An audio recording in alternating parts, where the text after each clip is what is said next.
I genuinely think the next big Red Sox move is going to be a trade, and here's why.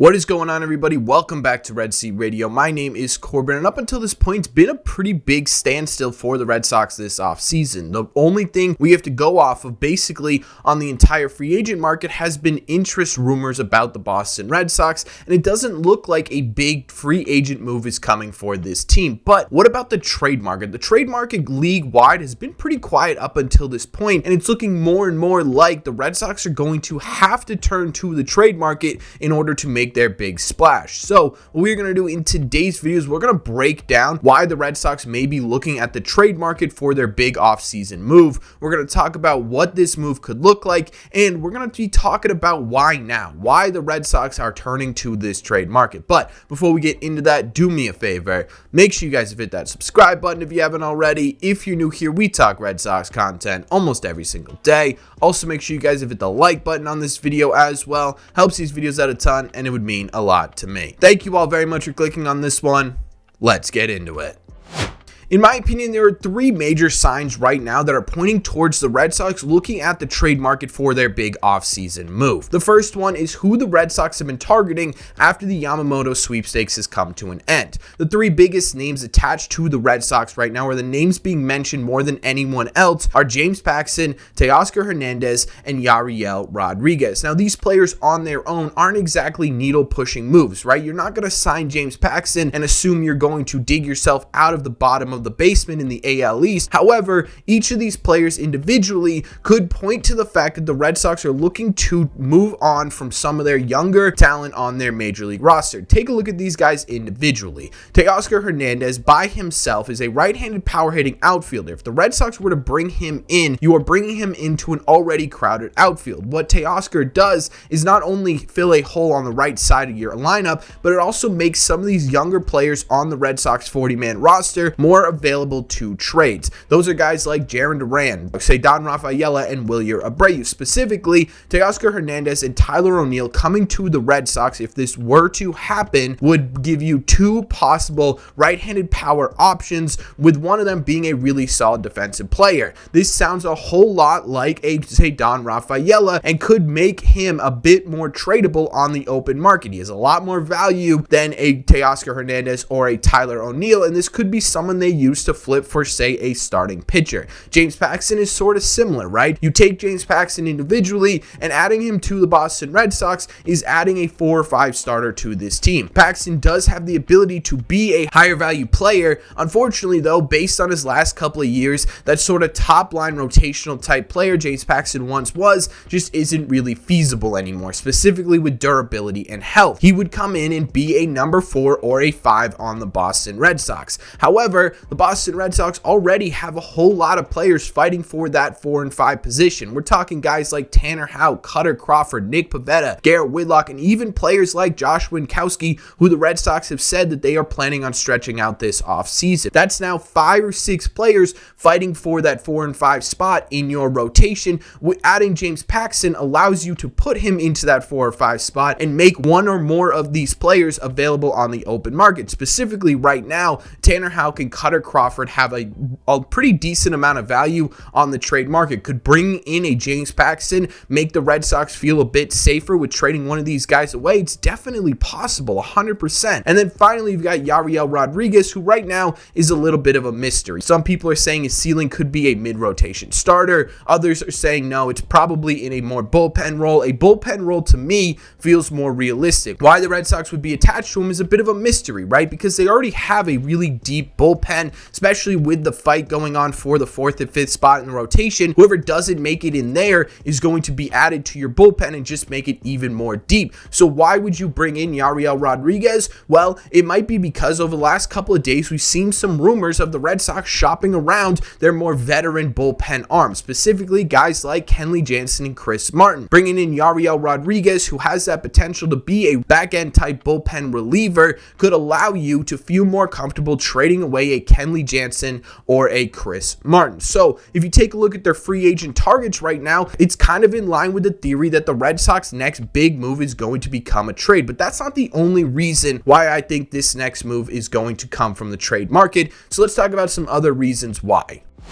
The second reason why I think the Red Sox may target trades this offseason is because of the fact that a lot of their prospects, a lot of their highly valued prospects are going to be getting close, if not major league ready, by the time 2024 is ending. And this is a really great thing, but this also means very soon here, you're going to be figuring out which prospects in your farm system are going to be busts at the major league level and which players in your farm system are going to be impact players at the major league level. And I'm not even talking about the big three here. Marcelo, Roman Anthony, and Kyle Teal are all probably going to be at the bare minimum very, very close to major league ready by the time 2024 ends. And you need to figure out if you're going to keep all three of them, trade one of them, or if you're going to let it all play out and see which ones have any value by the end of their first or second year in the big leagues. But it's not just those guys. It's a lot of other players too. Wilyer Abreu is going to be major league ready this year. Ceddanne Rafaela is going to be major league ready this year. Blaze Jordan, Nick York, Nathan Hickey, right? You've got a lot of these sort of top 10, top 15, top 20 prospects who are getting close to major league ready. At some point here, you can't keep all of them. You've got to figure out which ones you value more than the others, which ones you believe will be true impacts on the Red Sox, and which ones you are going to have to get rid of and flip for major league talent because you don't think they're going to have as big of an impact. That's got to happen at some point. You can't allow all of these players to get to the major leagues and then figure out which ones are busts and which ones are good to go, because that completely diminishes the value of a lot of these players. So at some point, you got to figure out what their value is, and it makes sense to do it before the 2024 season where you're going to see them develop and get really, really close to the major leagues. It feels like this is the perfect opportunity to really sit down and say yes or no to a lot of these guys, and that to me is a huge factor into what they are going to do this offseason, and again, is another big sign that this could be pointing towards a big trade coming for Boston. The third and final reason I think the next Red Sox big move is going to come via the trade market is something we have debated and hated for a little bit now, and that is the Red Sox unwillingness to spend a lot of money. Hypothetically, you could solve all of the Red Sox rotational problems by throwing out a few $1 million, right? But it doesn't feel like the Red Sox want to do that. It doesn't feel like this is going to be an offseason where the Red Sox spend $300 million. And honestly, at this point, I don't even know if we'll ever see the Red Sox spend $300 million in an offseason again. But if you're not going to do that, that's still not an excuse for the Red Sox to not be competitive in 2024. If there are financial restraints on Craig Breslow, if ownership is telling him, hey, we only want to spend $200 million this offseason or $100 million this offseason, if we aren't going to get Yamamoto, we're not going to spend that money, then Craig Breslow's back is a bit up against the wall right now. You've got basically two choices. You either stay uncompetitive in 2024 and hope that these minor league players that we talked about all develop into legitimate, impactful guys, which, let's be honest here, isn't exactly likely. 2025 and beyond becomes your seasons to either spend money or hope that the guys on your team that have developed are enough to get you through a 162 game season, or you trade away some of your prospects. And to me, I don't think Craig Breslow wants to be uncompetitive in 2024, and that means that your really only option here is to go out and make a trade. The fact that the Red Sox ownership is being conservative with their money, painful as it is, means that the only way really to improve this team going into 2024 is to look towards the trade market. Now, in terms of what type of trade the Red Sox should be looking for, it's pretty clear based on what we've heard from snippets about their quest in the trade market, and that is controllable young starting pitching. And that's not going to come cheap. A lot of these young controllable starters, even if they're projected to be 3s or 4s, are going to cost you some pretty significant players. Craig Breslow's got to put his big boy hat on. I think he's fully capable of doing that and figure out who is worth the value of keeping on the Red Sox and who is worth the value of transferring to another team. And I think that's going to be a big topic of conversation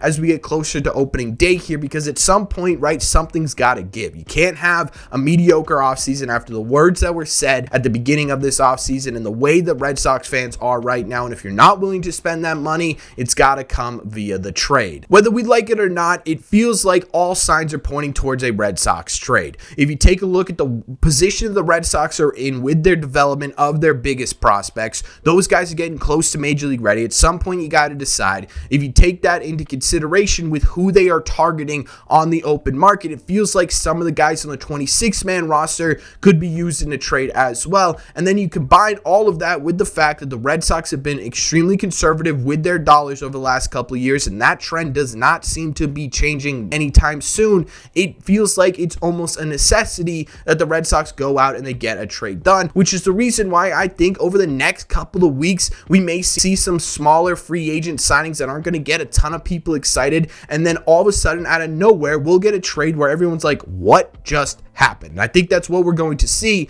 by the time January is over. But that's just my opinion. So let me know in the comment section down below. What do you think? Do you think the Red Sox next big move is going to be a trade? Do you think there's any big move coming? Or do you think they actually pony up and pay someone in free agency? Let me know your thoughts on where the Red Sox go next in the comment section down below. As always, if you made it to the end of this video, do me a favor. Make sure you guys have hit that subscribe button if you haven't already. If you're new here, we talk Red Sox content almost every single day. Also, make sure you guys have hit the like button on this video as well. Helps these videos out a ton, and it would mean a lot to me. Thank you all very much for clicking on this one, and I will see you in the red seats.